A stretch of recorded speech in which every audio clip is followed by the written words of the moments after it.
What is up, everybody? You are listening to the Rebels by Design Wrestling Podcast brought to you by HustleJet ENT, and you're listening to episode number 26. And on this episode, we're going to do something a little different on this episode. I am going to talk about a couple of different topics that I get asked quite a bit throughout the different chats I have about professional wrestling. And I always thought it was kind of interesting the kind of conversations I do have at times. And so on this episode, I'm kind of going to go into some of these common conversations I have, whether it's on the different social media platforms. So the big debate that I've noticed, or I had with somebody, that was really an interesting one I had this past week. I'm going to start with who is truly better, in my opinion. I was asked between Bret Hart and Shawn Michaels. And I had and then this was a conversation I had with one of my close friends who, that we've been watching wrestling together for a number of years and had a lot of different discussions over the years. And we're about in the same age, so we kind of have the same eras of wrestling that we have followed. And keep in mind, both these men are both of ours, probably at least top 5, maybe in the top, guaranteed to be probably in the top 10 of all time. Now, I know for a fact that his is probably at the very top of the list. Kind of known to be at the top of the list. Bret, for me, is at least top 10. But my top 10 in the male department, because I said in previous episodes that when I rank my favorite wrestlers of all time, I do a male list and a female list. And my top 5 kind of remains the same, but Bret's definitely in the top 10 for me as well. So we broke it down, and it was an interesting conversation in this point, because we broke it down on the different categories of and what we think we know about both athletes and what they can and can't do. Because while they're very similar in different areas, they're also very different in a lot of areas as well. And I'll get into that as I go through the different categories that we were talking about and how we broke this conversation down. Now, both our answers are probably different, or I should say, were different. But it was a matter of taste of what we kind of prefer. So the different variables we went through was, okay, first we started with the mic skills department, which we gave, but we both kind of leaned toward that Shawn Michaels was the better mic worker. But we also admit that Bret was also a very passable promo guy in certain scenarios.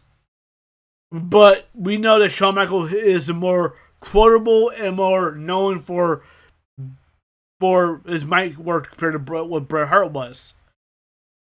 And so we both kind of gave Shawn Michaels the edge on that department.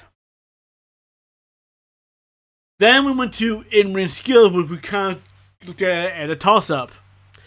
And this is where it kind of gets different. Because Bret Hart was a known mat technician. He was not a known high flyer, even though we saw spots where he kind of showed that, yeah, he could be if he really wanted to. And we know Shawn Michaels will lean more to the high flying. I'm going to try to do something in the match that's going to wow the crowd each and every night, but while still be very passable in the other parts of the in-ring performance. Both need to can brawl. And then we kind of looked upon, okay, the in-ring styles of both Shawn and Bret were done in a way where we felt like they kind of match what their overall character and gimmick was. So we think about Bret the Hitman Hart. One of the things you kind of looked at is, okay, and I kind of brought this up in the conversation, was that Bret's style was a combination of what he was growing up with up in Calgary, because Stu Hart was also known to be, stretching guys in the basement. So that technical aspect was always exposed to him and was kind of the style up there. And we think about the other talent that come out of the Stu Hart dungeon, you kind of understand where I'm coming from. Where Shawn, coming from Texas, which is more closer to the Lucha Libre style, is why you kind of figured the high-flying stuff kind of came into that as well. But when you think about their characters and their gimmick, the more it becomes a toss-up because you start to see where it makes sense. Shawn Michaels being the charismatic, very, very flamboyant, think he's the greatest thing on God's green earth. Ladies man, call it whatever you want to call it. All those different words all fit who Shawn Michaels was. So it made sense that in the in-ring performance side of things that, when he thinks he's the greatest thing that ever touched, that ever set foot in the wrestling ring, that he's going to wrestle a style that's going to be like, hey, I can do something that nobody else can do at the time. And that's why the high-flying athleticism really showed out from Shawn Michaels' end and kind of fit the style he was working for. Now, Bret, known as the Hitman, when you think about what that means, you talk about very calculated, very zeroed in on what he's going to do. And when you watch Bret Hart's matches, the style he wrestled fits that remark. Because his style, because everything he did was always about setting up for the finishing submission, the sharpshooter. So a lot of times in a lot of the matches, he's always zeroing in on the back and the legs. The two areas that really, focus on what the sharpshooter also does. And we look at how Bret approaches a big man like The Undertaker or Sid Vicious or Psycho Sid, call what you will, or Kevin Nash / Diesel, and those guys. When you watch how Bret Hart approaches those bigger men, he had a sound strategy of how he's going to attack, which was going to the legs. And throughout the match, he kept in targeting the legs like a sniper, in a sense, where it kind of fits in the overall Hitman character when you think about what the term Hitman means. And that's one of those things where we made these comparisons of, okay, their in-ring style matches who they are as a personality, as a character. And that's where the conversation I felt really got interesting because nobody really thought about it in that aspect. And at the same point, we truly believe that Bret could have done what Shawn done if he really wanted to take that approach. But he didn't have to, he didn't need to, and it didn't fit the character and the style at the same time. And Bret wanted to be the excellence of execution where everything is smooth, crisp, and clean. That's kind of where everything fits in very, very well. So we kind of call that. So in the overall in-ring ability, we kind of throw that at a toss-up because of that, how we broke that down. Then we had the character breakdown, because Bret's more deeper than Shawn is. You can pretty much look at Shawn Michaels and how he acts. You have a really good idea who he is as a character. You can just tell. Bret kind of had to dive in. Okay, he's Hitman. What does Hitman mean? That's when you had to really look into, okay, what he's doing in the ring, how he's approaching matches. That's when you realize, okay, this guy is just one pure wrestler. That wrestles a style of zoning in on somebody. So that's kind of where you had to pay more attention to. Okay, who is Bret Hart? You had to kind of look at the entire package as a whole to figure out, okay, who is Bret Hart as a character.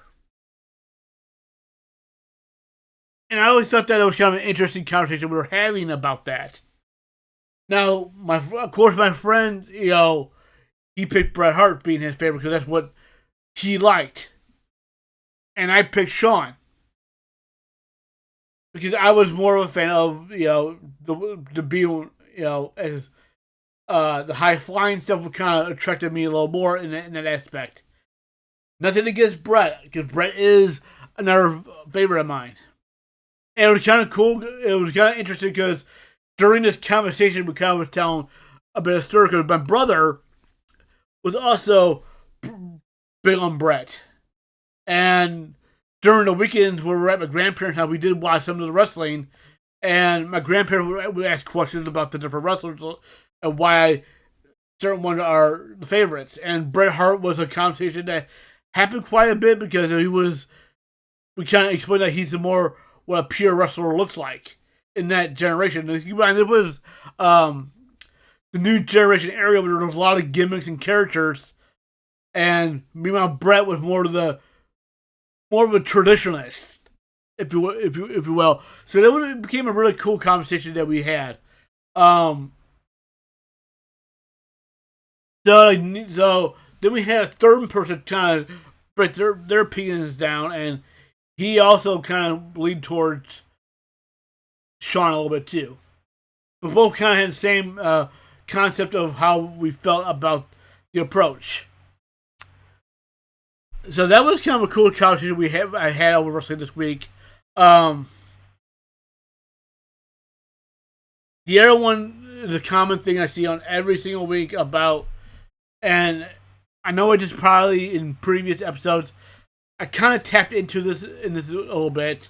Now keep in mind, I never claim to be an insider, nor do I ever tend to ever be an insider or the guy who breaks the news. Or a guy who, thinks he knows insider stuff, if you will. I just give my thoughts and opinions on different topics. That's what this podcast is always going to be about. And when I have guests on here, we will have just different, in general, conversations about wrestling and their careers and their opinion and their telling their stories. So you want to think that the only thing it's about the closest thing the insider you're going to get if when I interview somebody, whatever information they tell you, in a way something that you might learn about their careers. And I know it's been a while. I had some guests early on when I started this podcast, and I know it's been a while. I am working on that for future episodes. To have more guest appearances in the wrestling industry going forward. It's a work in progress. But when it comes to social media and how tribalistic it very much is, especially on Twitter/X. I found of all the different social medias that are out there, when it comes to discussing professional wrestling, Action Twitter is the most active on that, but also, in my opinion, one of the more toxic areas in the wrestling world. And a lot of them are just, I feel like most of them are trolls and trying to get the clicks, trying to get the being grifters and trying to push this tribalistic narrative because, hey, that's what gets their attention. That's what gets the clicks on the platform. I hate it, but at the same time, I get it at the same time. But the things they want to compare the companies about, what makes one company greater than the other, especially when it comes to WWE versus AEW. I don't have a dog in that fight. But my opinion on that stuff is kind of like, it's so stupid because the things that they want to compare has nothing to do with the on-screen product. It has nothing to do with anything but ha ha ha. Look at these billion-dollar companies do billion-dollar company things, even though nobody gets a cut from it. Nobody works for those companies. Nobody gains jack from it. So why does it matter so much? And what are the two topics that always come into discussion? Television ratings and attendance figures.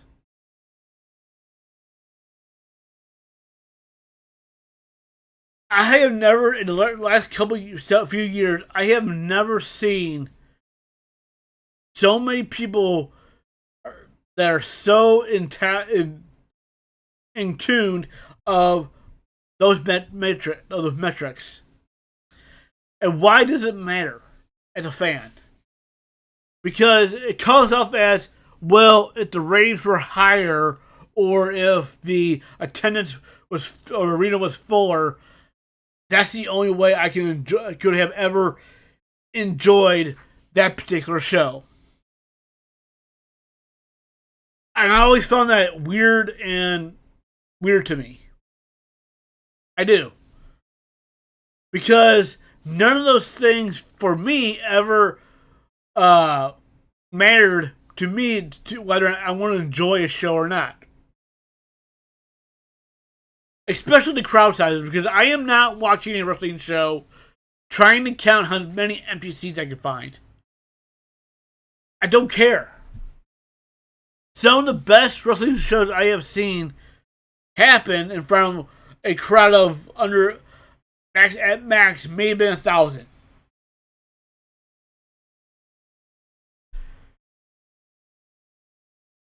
When I think about the TNA era, right? A lot of the TNA shows, especially when they were based around Soundstage 21, didn't hold a small crowd. And I think about NXT over the years. When I think about NXT over the years, and some of the incredible matches that they had, all of them happened in front of a small audience. We know that the PC or where they film NXT holds like 500 people. Does not take away the quality of product when they were usually, in a lot of weeks, have been the best WWE show they have had all week. There were periods of time several periods of time where that was very true statement. I look back at a lot of my favorite TNA matches in the company history. A lot of them have happened in that soundstage. When I think about the triple threat match from Unbreakable between Samoa Joe, AJ Styles, Christopher Daniels. One of the best triple threat matches I ever seen in my life. It didn't matter. It didn't matter how big the crowd they did it in front of in live crowd. Doesn't take away how good that match actually was, despite the fact that maybe 1,000 to 1,500 may have been in the audience. But I'm old school in a lot of ways because I remember when TV pro wrestling was done in studios. Yeah, we are in a different time now, but think about this as well. ECW never did big arenas. I don't even think they ever did a show in the United States that was 10,000 fans in the history of that company. But and that doesn't matter because the everlasting legacy that ECW has left on the wrestling industry, that's what matters. And there's a reason why even to this day a lot of places chant the ECW name. Nobody's chanting WCW anywhere. Nobody's chanting a lot of these other companies that no longer exist. But ECW still withstands the test of time.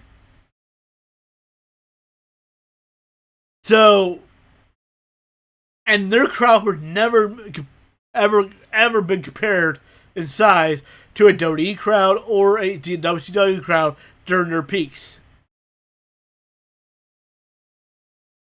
So, so I can't stir. So that's why, to me, crowd sizes doesn't matter, because I've seen several shows over the years that, regardless how big the site is, it don't matter if the crowd is dead.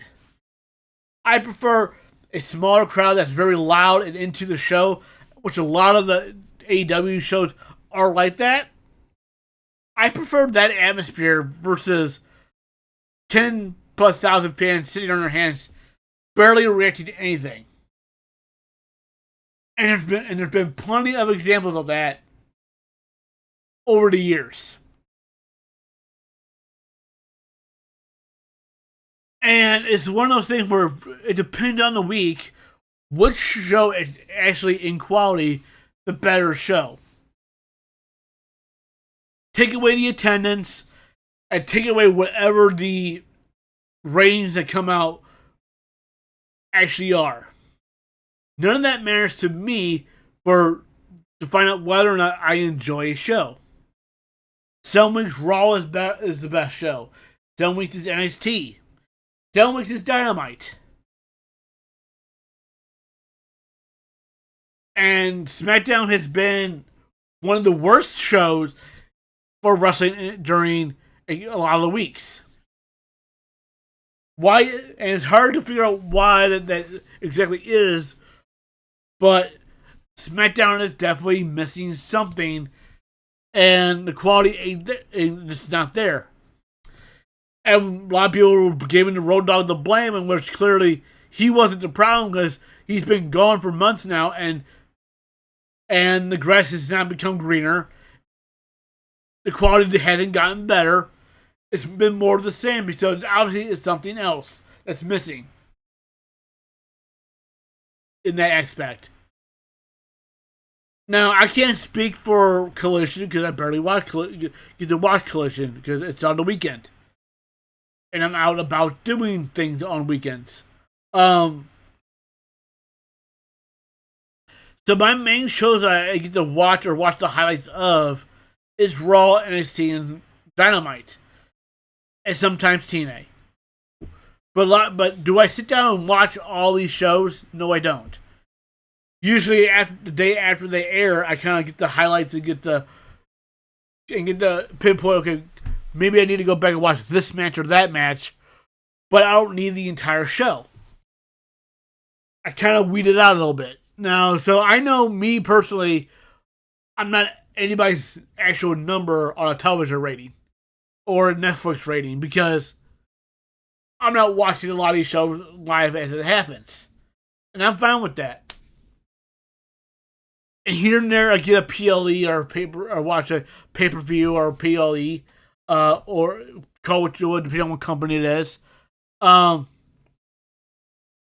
again, I don't watch all the pay-per-views or PLEs either.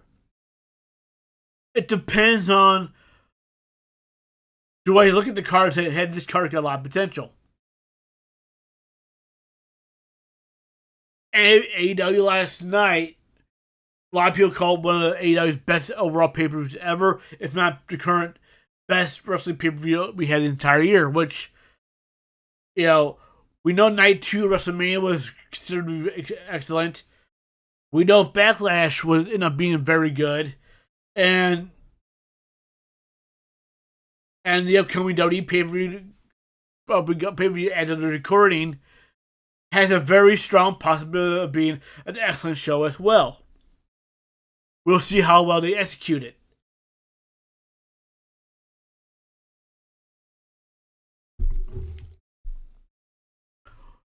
But I am one of those people who wouldn't give I don't have a side to pick. I give every company a chance. I've been watching TNA since day one. I've been in and out of it a lot because of whether or not it was available to me where I live or not, as far as their television goes.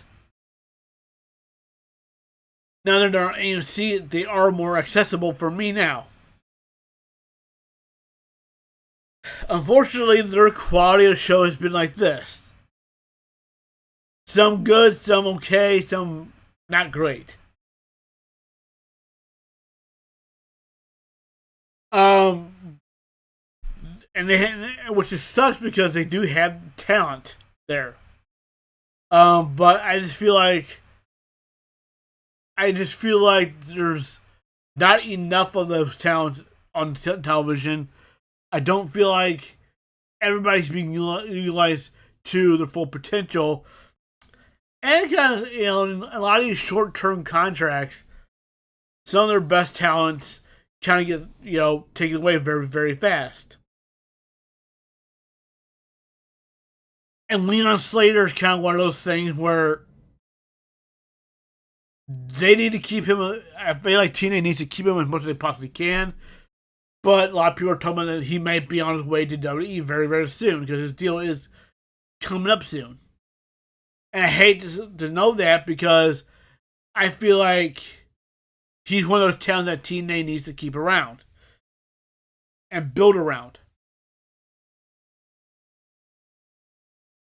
Now, the other thing people talk about is wrestling in their age. Me personally, I don't care about age a lot. I care more about can they deliver in a match.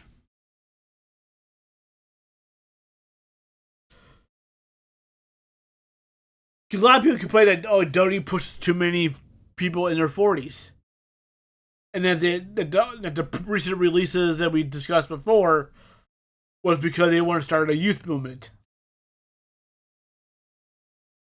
Which does not make any sense, being that you look at the talent they have signed throughout this first part of the 5 months of the year. Most of them are in their 40s or 39. Like Matt Cardona, Royce Keys, Evil, to name a couple of examples. All those guys are in their 40s, if not 39. And then we had these rumored of, they're going to bring back Baron Corbin and Enzo and Big Cass when Big Cass's contract with TNA runs out. Baron Corbin in his 40s, Cass and Enzo are currently 39. That's just telling me you're replacing some 40-year-old people with other people in the same age. The youth movement would be they'd be signing young talent all over the board. Now, don't get me wrong, they have caught up a lot of great young talent that are getting a lot of opportunities, like Ova Femby, Trick Williams, Javon Evans, to name a few. But then you got Ricky Saints, mid-30s. Then you have Ethan Page, mid-30s. It's rekindling the same thing, the issue that we always had, just with different people doing it. Nothing wrong with any of that, in my opinion, because all those talents I named still can get it done in the ring and perform at a high level. So I don't personally care. If people are mad at anything Christian or Cope and Christian Cage became tag champions in AEW. I have zero problem knowing that the match itself was pretty good. And it's kind of cool to see them get one final feel-good run before they call a career, which rumor has it it's going to be at some point at the end of this year. That they're going to be hanging it up soon. So, that being said, it's kind of like, well, it's nice that those two get to have one last title run as a tag team. I don't have a personal problem with that because they still had the quality involved. People talk about Mick Foley.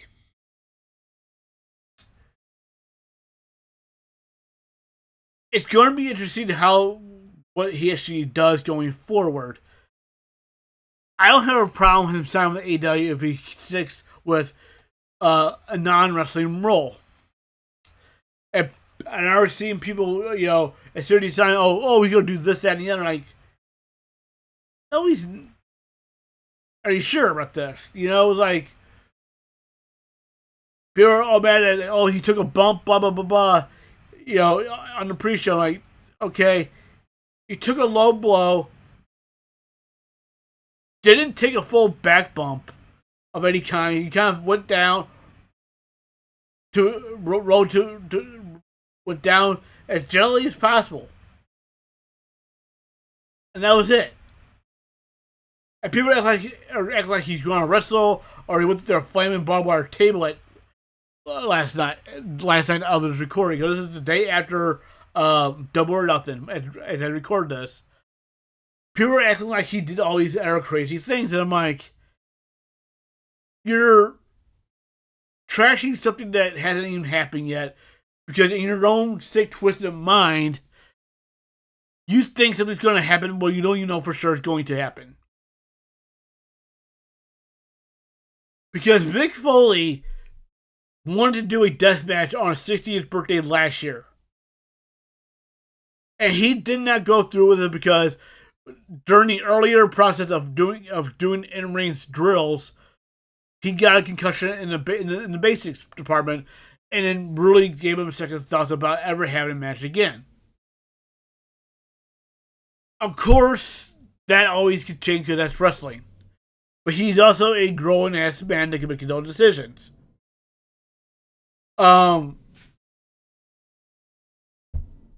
He did more stuff during WrestleMania weekend than he did last night, as far as what we consider a bump.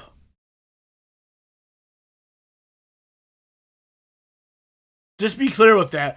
But nobody said a word about that then, but as soon as it has happened on a pre-show, on a pay-per-view, now it's like all up in the air, like, I can't believe this.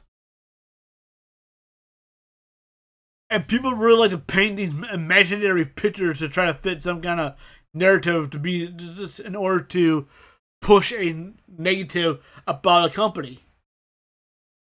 They like to fabricate their own stories about it, and it's like, why? Just why?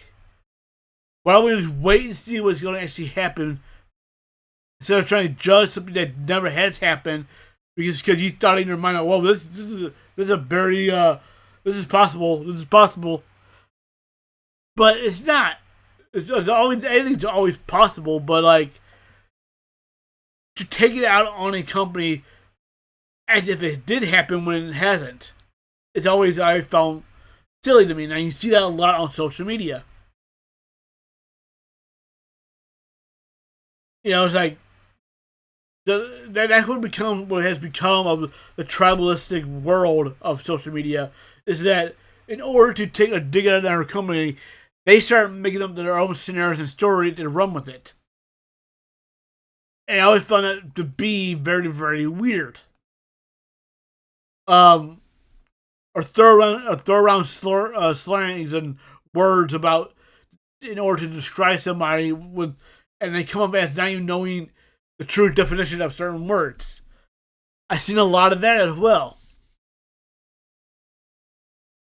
And it's like, you just sit back and you read it and go, are you even sure you know what that word means? Or the true definition of said word?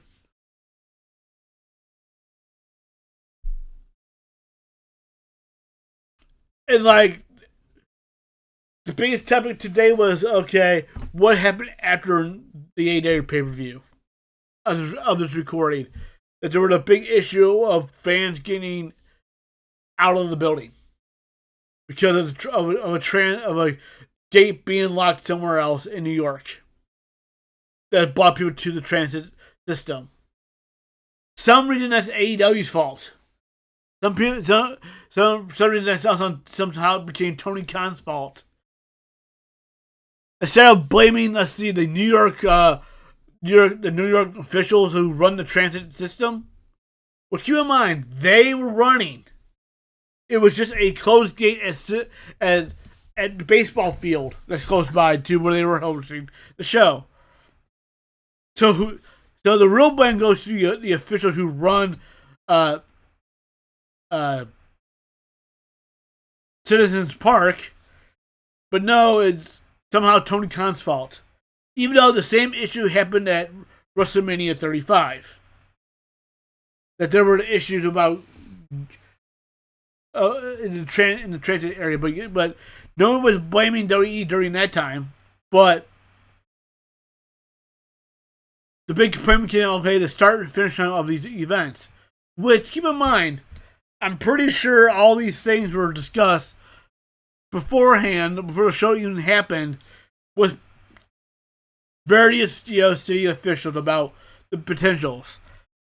And so if they were unprepared for it, as if anytime a baseball game or a playoff game may go late, extra innings and stuff like that, I'm sure that they had things going and prepared for that at times. But no matter what time the show ends, they kind of knew this. WWE had the same issue. Last time they did WrestleMania in New York.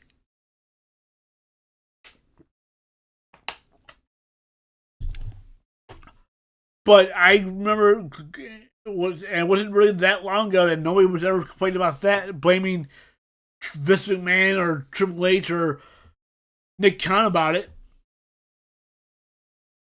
Now, do I agree that that AEW's pay-per-view that some events need to become shorter? Yes, I do.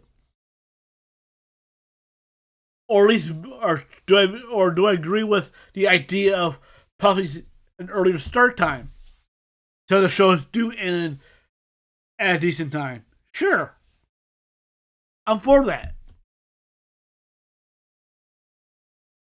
But there are also a lot of variables involved in that too when you think about it, because they have to coordinate with all their partners. To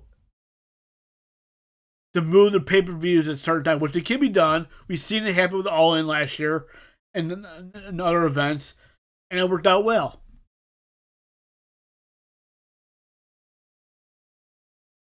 Thank goodness this was a Sunday on a holiday weekend where a lot of people didn't have to go to work the next day, because the show did end in New York time like 12:30, 1 o'clock, which is very, very late on any other weekend for a Sunday. And AEW does have a known city of doing pay-per-views like this all the time. And I would think a lot of people have kind of gotten used to that by now. Know that this is what you don't expect for a pay-per-view. And in a lot of ways, they're giving the fans their money for it. They're paying, up to $50. They're paying $50 for an event, that they are getting their money's worth. Well, I do truly understand that too, as well. Now, when you compare it to how WWE does their thing, their format is way different. They have usually 5 matches total, and a 3-hour pay-per-view at time usually. And to me, that's just 5 matches is is not enough. And knowing that these days they're charging at least $30 for a lot of people to have access to this, do I feel like that would be getting my money's worth for that? I don't think so. To me, it's like it's not enough. But like a lot of people are like, well, I like all this stuff because the commercials and whatnot, so I could go to the bathroom and do this, that, and the other. But I'm spending money for this. I want my money's worth. That's just my own opinion. If you're cool with that, you're cool with that. But it's funny how people want to debate that, try to speak for everybody when they have their own opinions. It's like, your opinion is your own and nobody else's. So but you try to push it as, I'm trying to tell you how it is and try try to change your mind in a lot of ways. It only depends on how certain topics require, opinion versus fact on a lot of different things. Like, uh, somebody tried to tell, I hated AEW, so everybody else should hate AEW last night. Even though they're tagging a website and all this stuff that happened to enjoy the show. And try to pass all this effect that everybody thought this, But the reality is, you thought it was bad. They enjoyed it. Nothing wrong with that scenario. Just like WWE, some people will say that show was shit. A lot of people say, no, it was great. Wrestling has always been that way. You have your own opinion of what you think is entertaining, what you think is good, and what you think is bad. And I am no way of saying why he has the right answer. I know what I enjoy, I know what I like. And I can respect if I can tell that you honestly believe something and you're not just trolling about it. I can tell the difference, and I can tell the difference between you believe it or you're just not educated enough about why things are done a certain way. It's like people complain about the spot at the last night, for example, that during the tag team title match that there was a cinder block spot that there's no way in hell I really get anything hurt Christian. And how corny it looked. I'm like, yeah, it was. And the reason why that Christian did not say the word I quit during that spot. Look at the big picture on that. Look at the big picture.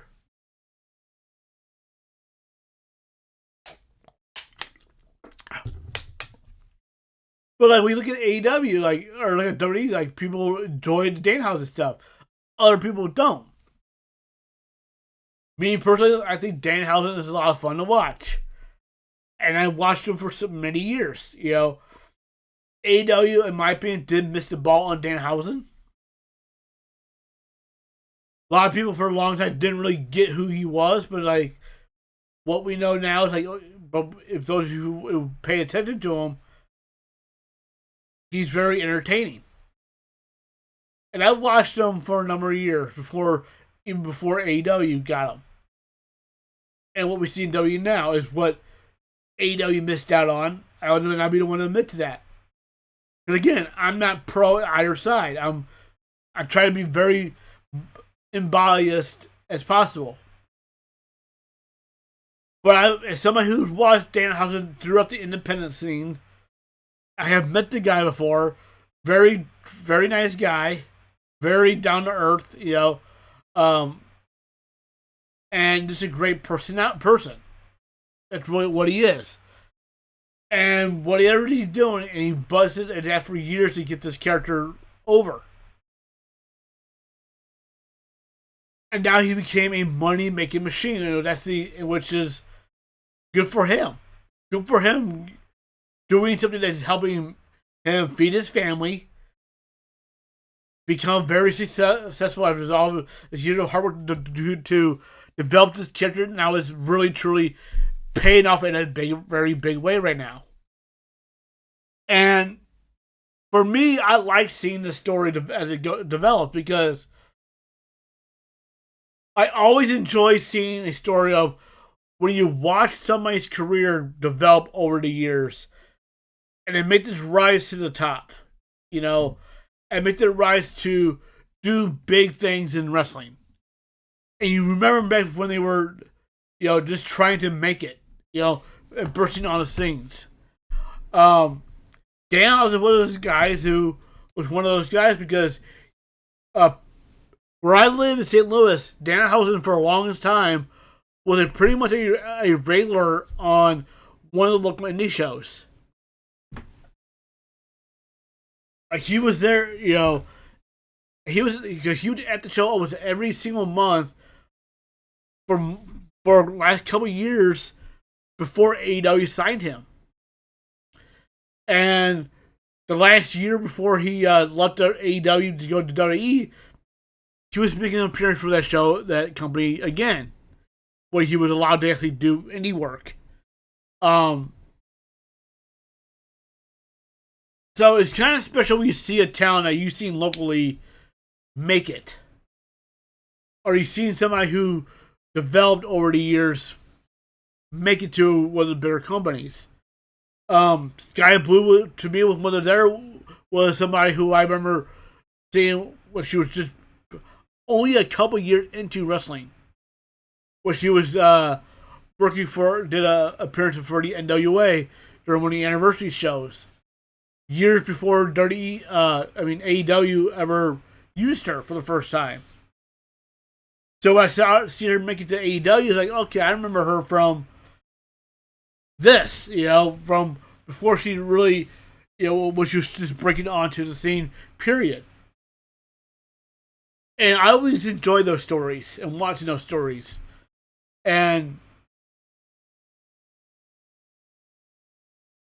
with St. Louis, like, it's always kind of a matter of, okay, I know how much talented a lot of these women, these wrestlers we have locally are. Who's to be next? Like Shanta McKenzie, who you see her name all over the independent circuit all the time. She's a local girl. She lives in St. Louis. She came from Australia to live here, and so I see her name flying all over on all these different companies. A lot of the top independent companies and whatnot. It's always special to see it because you're watching her journey as it happens, and you're really excited to see them make it to that next level. And I always enjoy these stories and following along with that. And that's kind of one of my one of the topics that we really want to end this episode on is being one of the favorite things about pro wrestling, true pro wrestling, is watching the journey of a talent go through the independent circuit to make it to the next level. And or the redemption of somebody who may have been in the big companies, but something happened and now they were released from them and trying to get back to that level. That's another really cool story that I always enjoy seeing as well. And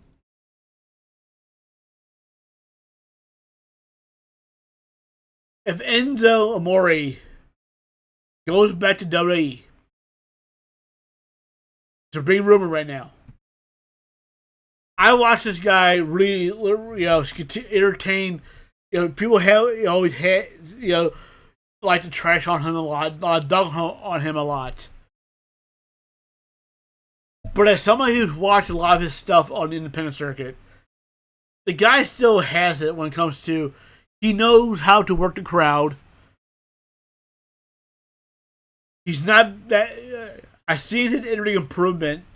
I'm not saying he's one of the greatest wrestlers of all time by any means, but he's a very passable performer, and he still has one of the best mic works out there. So if he does go back to WWE after all he's been through, and he gets his opportunity to have that redemption story if it does happen, I'll be excited to see it because I've seen him go through and work his tail off to try to get back into the game again. And so we're going to see what happens to there. So with that being said, I want to always thank everybody who has watched this podcast, whether it's getting the audio version on your favorite platforms or watch the video version live on YouTube. Always appreciate it. So be sure you like and subscribe for wherever you get your podcast for the next episode. I always truly appreciate it. With that being said, this is for episode number 26 of the Rebel by Design Wrestling Podcast. Until then, I talk to you next time.